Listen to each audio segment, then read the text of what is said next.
start? How do I even start? I'm really rubbish at this.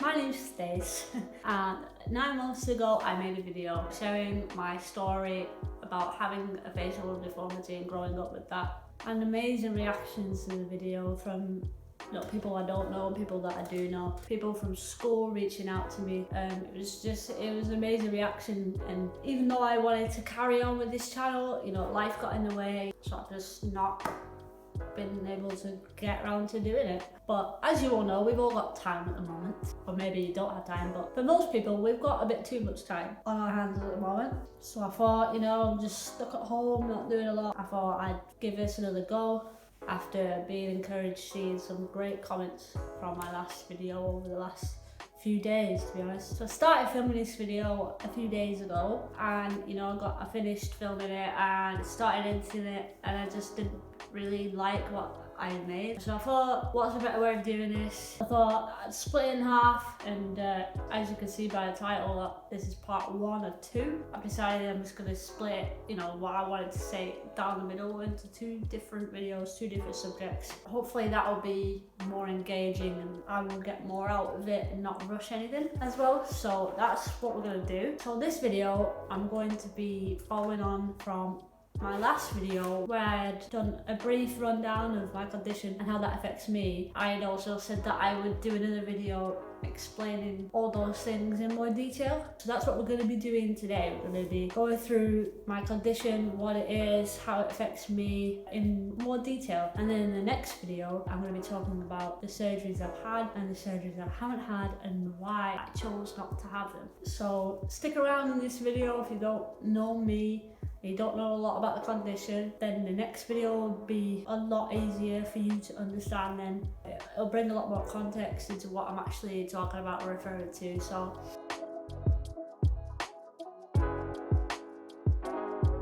well, Goldenhar Syndrome is a craniofacial syndrome, which means that your bones have grown abnormally on one side of your face. For me, it's the right side of my face, and I'll just do a quick rundown of the areas which has affected me, and then we're going to go through each area in more detail. The 4 areas I'm going to touch on today are my ear, my jaw, my neck, and my shoulder.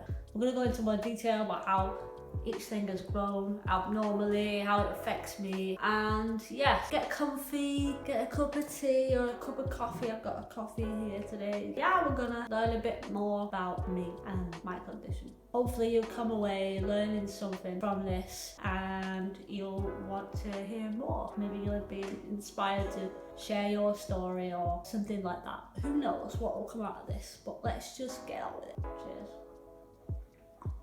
So we're going to start off with my ear. I was born with quite an undeveloped ear. There was no ear canal or eardrum. All that is kind of blocked off. And I was born with a very small undeveloped ear that looked like a bit like a Brussels sprout. I'm going to put up a picture somewhere over here so you can see what it looked like back in the day before surgery. Because of that, it means that I'm half deaf. I'm fully deaf in my right ear, no hearing whatsoever, no real eardrum or anything like that. Growing up with that has been interesting. I didn't really start to recognize and realize how much it affects me until I got older. It used to annoy me when people would make a big deal out of my hearing. To me, it wasn't that big of a deal. Now, as I'm getting older, it's becoming more of a problem. It's caused a lot of issues for me, like socializing, expressing the volume of my voice, it's quite naturally low. I struggle to express that. It's quite difficult for me to do that. It's not a natural thing for me to, increase the volume of my voice louder than it is now. It's not natural for me. So I guess I just have a quieter voice than what people would perceive as a normal volume, because I'm constantly being told that I talk quiet. So because of the volume of my voice and not being able to hear properly, it's caused quite a lot of anxiety socially for me. I've struggled, especially in loud environments, to hear and socialise if we're in a loud environment, and if someone's sat at the right side of me, then I'm just going to really struggle to hear what they're saying, if hearing anything that they're saying at all. So that's caused a lot of issues for me, definitely more as I've gotten older, and it's affecting me as a musician as well, but we'll get more into that in another time. We might do anyway. I've had I've had two major reconstruction surgeries on my ear. Yeah, that's kind of all you need to know about my ear for now. I'm kind of talking about it like pre-reconstruction. I'm going to talk way more about my ear and how it is now and what the surgery has done for me in the next video. So yeah, if you're interested in hearing more about that, then that's where I'll be talking about that. Next, we're going to talk about my jaw. Probably the most prominent thing about my syndrome that people will see today. As you can see, it's quite lopsided and there's definitely some kind of undevelopment here. And basically what that is there's no hinge on my jaw here. It's quite undeveloped here, like under here. Like this side is straight like normal, and then this side is super undeveloped. There's quite a big gap from there to there, which has also caused quite a bad overbite as well, because it's quite high up and far back. It's caused an overbite, which hasn't been a major problem. It has been,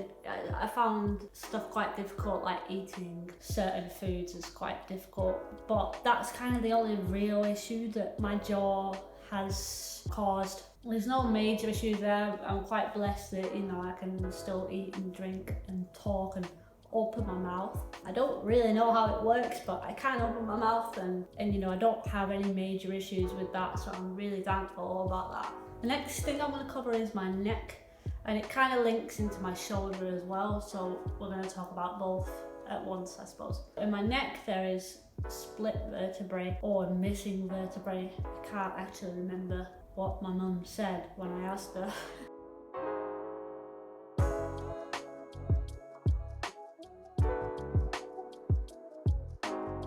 My neck and my shoulder kind of link together, so I'm going to talk about them together. My shoulder grew abnormally to compensate for what's missing in my neck or what is damaged in my neck.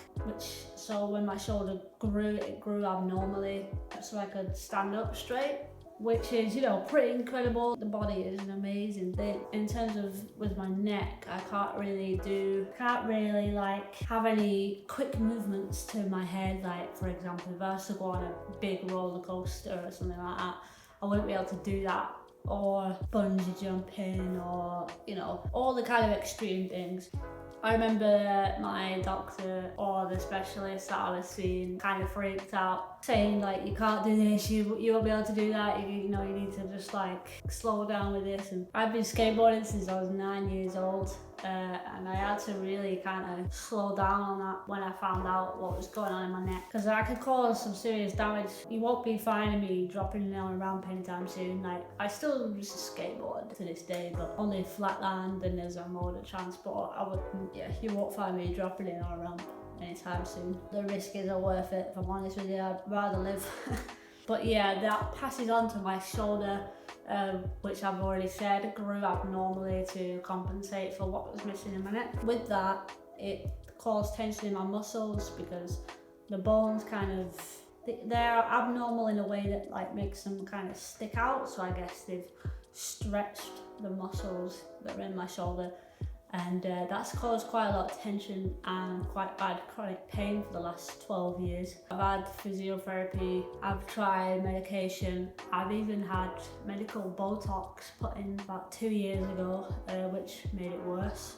I know the cause of the problem and what it is, but it's finding out what will fix that doesn't seem to be happening. The pain is a really strange pain. It's like, it's inconsistent, but I also know what the main triggers of it are, and that will be tension. So if I'm feeling, you know, tense for whatever reason, cold, you know, if I'm cold, your body tenses up, being anxious, angry, anything that will cause tension to my shoulder will eventually set it off. And once it's set off, it doesn't calm down, you know, that's it, it's set off. It's a really inconsistent pain, and because of that, I think people don't take it very seriously, because there's days where I can do a lot and there's days where I might not be able to do much at all. I play drums, so people will go, if you've got this shoulder problem, then how can you play drums for this long without being in pain? And I just don't know.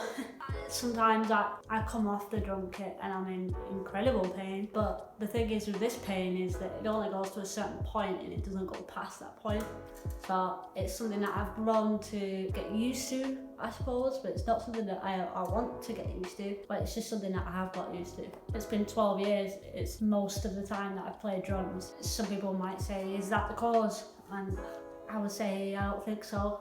Yeah, so the pain only goes so far and doesn't go beyond that point yet. Anyway, let's just hope it never gets worse than that. I've played drums for 13 years now. You know, sometimes I could play for hours on end and be absolutely fine. And then sometimes I could play for 10 minutes and be in excruciating pain. It's difficult to explain it, and it's also difficult for people who don't struggle with chronic pain or don't have any kind of invisible illness. They'll just never understand it. Because I don't have anything specific, like I can't say, oh, it's this condition, that you know, this is what it is. It makes it even harder. It makes it even harder for me. And it also makes it even harder for people around me, because they don't know how to help, and that makes it hard for them to understand. Over the years, I've definitely not been taken seriously when I've said that I'm struggling, but I know my body and I know what my limits are, and I know where I should stop and where I should keep on going, and I'm just going to keep doing that. Another way that I struggle with the pain is with walking or carrying a bag, or having a backpack on. Can't lift it fully, like very comfortably, like completely high. Like obviously this arm I can just lift up like straight, but this arm definitely, it feels uncomfortable. I can do it, but it strains my arm. Yeah, the shoulder is a weird one. I've never known anyone else to have an abnormal shoulder like that through, Goldenhar Syndrome, or anyone with any kind of neck issues. Like, I don't know anyone, which is probably why the specialist freaked out like he did, seeing the abnormalities in my neck and then seeing the abnormalities in my shoulder. It's unique and unusual. And the other thing about my shoulder pain is that when I push it too far and I don't rest and I just keep going through the pain, whether that's, I'm traveling somewhere and I have to just keep going, there's no other option for me to stop and rest, then the pain can spread up my neck and then to my ear and my jaw, because this side of my face is quite sensitive, especially my ear. It is really sensitive and I can get tired quite easy, and so then it spreads up my head. I can get headaches and I can just get really tired and sleepy and just exhausted, quite fatigued. That's another thing that people don't realise, is that I just get fatigued very easily after not doing a lot sometimes, if it has caused a lot of strain on my shoulder. Like, for example, the last 5 days I've had to wear a wrist splint because I'm not using my left arm as much. It's causing a lot of strain on my right arm and my shoulder. So, it's just causing some issues. So it's making me tired. I'm quite tired the last few days because of that. And it's just one of those things. I guess when I'm tired as well, it almost feels like effort to hold my head up straight. Like if I'm tired, my head will kind of tilt to the right. And it's not something I've ever really brought up with anyone before.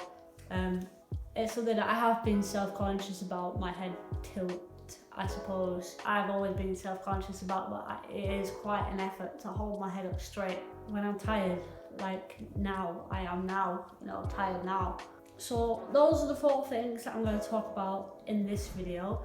In my next video, I'm going to talk about the 4 surgeries I've had, that are to do with Goldenhar Syndrome. Also, one of those surgeries includes an eye surgery, which is not directly linked to Goldenhar Syndrome, but it is all linked to Goldenhar Syndrome. Those are the 4 surgeries I'm going to cover in my next video, and I'm also going to talk about a surgery that I chose to turn down. Stick around for that video. So I thought a nice way to end a video would be to answer 1 or 2 questions that have been sent in. While I've just got a few questions in, I thought I might just answer one at the end of a video. I've got my laptop here to see what we've got. So this question says, how do you approach meeting new people and bringing up your hearing loss? This is a funny question because I'm really bad at both of these things. When I answer some of these questions, it might not be an answer that you are searching for or advice that will change your life. It's just me sharing my experiences. And the reason I'm answering this question is because none of us are perfect and none of us have figured out everything, and I haven't figured out how to cope with everything, how to cope with every insecurity and doubt that I have. I don't have all the answers for that yet. The reason I'm answering this question and sharing my experiences to show that I'm doing this channel to kind of help people out who maybe a bit further behind on the journey. I don't have all the answers and I'm never going to have all the answers. So yeah, just FYI. Anyway, how do I approach meeting new people? I'm rubbish. I'm really bad at it. It's just something I've always struggled with, and it's something that I've probably got worse at in my adult life. On my own, it's almost impossible. With someone else, I can manage.